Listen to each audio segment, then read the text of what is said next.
Chers téléspectateurs, bienvenue sur Africa 24 à ce premier numéro de journal de campagne depuis Dakar au Sénégal.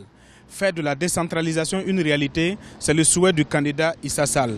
S'exprimant lors de son meeting à Ziguinchor, il a insisté sur la nécessité de désenclaver la région. Plus de détails dans ce reportage avec notre correspondant au Sénégal, Eladjin Ndiaye. La campagne électorale pour la présidentielle au Sénégal bat son plein. À l'intérieur du pays comme à Dakar, les candidats multiplient les promesses pour s'attirer les faveurs des électeurs. Ici à Ziguinchor, par exemple, le leader du PUR, Issa Sall, si élu, promet de délocaliser les sphères ministérielles dans cette localité. Objectif, désenclaver cette région située au sud du Sénégal. Déconcentration. Mon souhait, c'est de décentraliser le pouvoir central de sorte à faire de la décentralisation une réalité. J'insiste sur la nécessité de désenclaver la région. Et cela passera par la délocalisation des sphères ministérielles dans un premier temps, puis par un recouvrement des fiscalités locales, afin de doter les communes de fonds conséquents. Décentralisation, moi, maire, nous sommes dans conseil départemental. Décentralisation. Le candidat Elhadji Issa Sall, durant son passage à Ziguinchor, a signé un mémorandum dans lequel il s'engage à faire revenir la paix dans cette région naturelle. Je déclare sur l'honneur que je vais respecter cet engagement une fois installé à la tête de la magistrature suprême.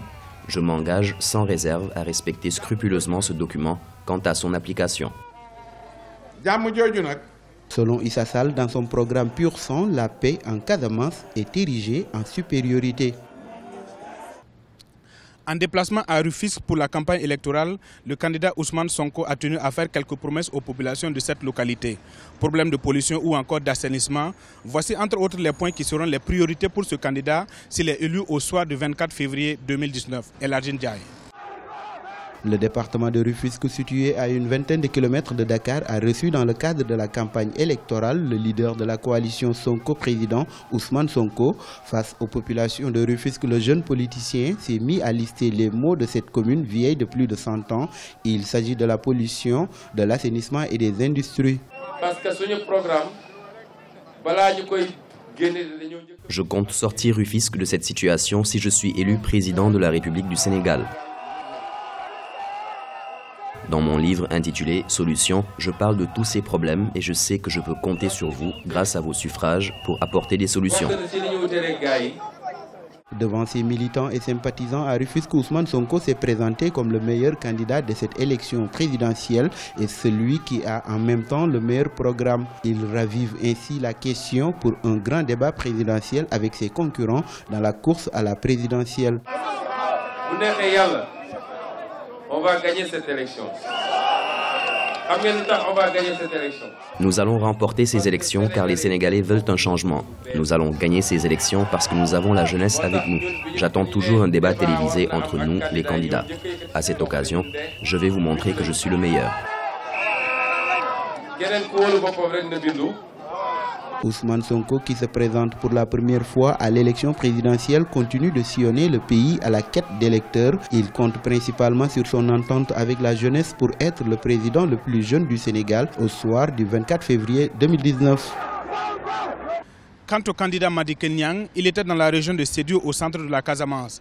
Accusant le président sortant Macky Sall de n'y avoir pas assez travaillé pour la région, il promet de mettre la jeunesse au cœur de ses priorités une fois élu au soir du 24 février prochain. Suivons ce reportage de Cheikh Omar Jonathan Bandaogo, commenté par Marcel Farba Maroun. Comme à ses habitudes, depuis le début de la campagne, le candidat Madické Niang a encore réussi le pari de la mobilisation, cette fois en Casamance, dans la région de Sédhiou, un meeting au cours duquel il a critiqué la gouvernance Macky Sall. Vous m'avez exposé les difficultés auxquelles vous faites face quand il s'agit de justice. Vous m'avez parlé des difficultés qu'ont les jeunes et les femmes pour trouver du travail. Vous m'avez clairement parlé de vos problèmes pour que j'apporte des solutions. Vous avez également évoqué les difficultés que vous rencontrez dans le secteur de la santé. Donc, si on doit faire un résumé de tous les problèmes que vous avez, cela veut dire que Macky Sall n'a absolument rien fait pour vous. Je vais créer des postes de ministres régionaux. C'est mieux que d'organiser des conseils des ministres décentralisés qui n'ont aucune utilité. Les conseils des ministres décentralisé amul njariñ. Madické Niang y a promis du travail aux populations, puis décliné une stratégie de développement de Sédhiou qui va consister à renforcer la gouvernance locale. Mais pour lui, il y a aussi lieu de se focaliser sur le respect des droits des populations. La paix doit avoir un socle. Le meilleur socle de la paix, c'est le respect de nos droits. C'est le respect de la démocratie. C'est de faire de sorte que tous les Sénégalais se sentent bien sénégalais. Après avoir promis la suppression d'institutions qu'il estime budgétivores, Madické Niang a annoncé qu'une fois élu, il mettra fin à la gestion clanique du pouvoir en mettant au centre de ses actions le bien-être des Sénégalais. De la coalition IDI 2019 Idrissa Seck, il a sillonné 3 localités, à savoir la ville de Tambacounda et les départements de Koumpentoum et Koussanar. Suivant ce reportage de Cheikh Omar Jonathan Bandaogo, commenté par Matida Diaby. Un programme de développement spécial pour le développement de toutes les zones reculées du Sénégal, mais qui s'adapte à toute localité, c'est ce qu'Idrissa Seck compte mettre en place une fois élu.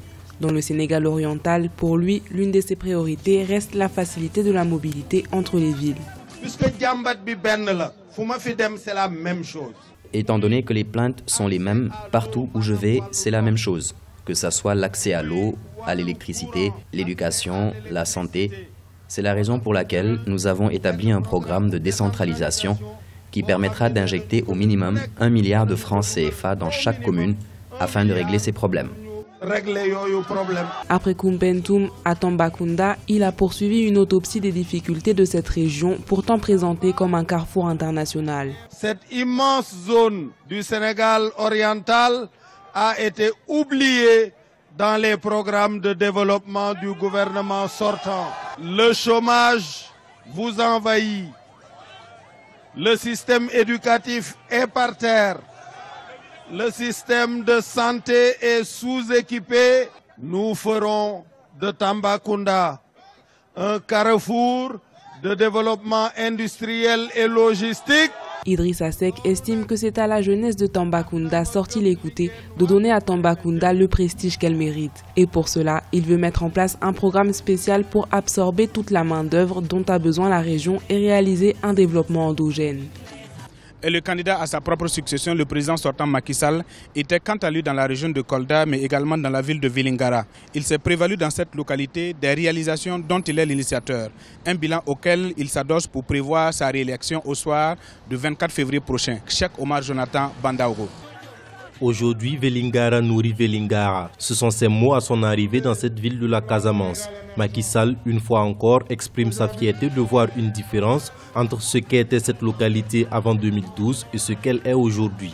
Mais toujours pas suffisant. Il lui faut un deuxième mandat pour aller au bout de ses projets. Le PUDC va rentrer en profondeur dans les communes, surtout dans sa phase 2, pour augmenter les pistes, augmenter les villages à électrifier, augmenter également l'allègement des travaux pour les femmes et surtout rajouter et compléter le réseau hydraulique rural.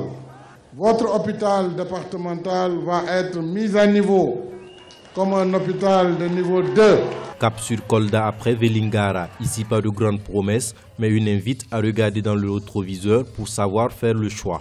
Je vais prendre premièrement la production risicole avec la Sodagri, qui en 2012 n'avait que 10 000 tonnes de riz.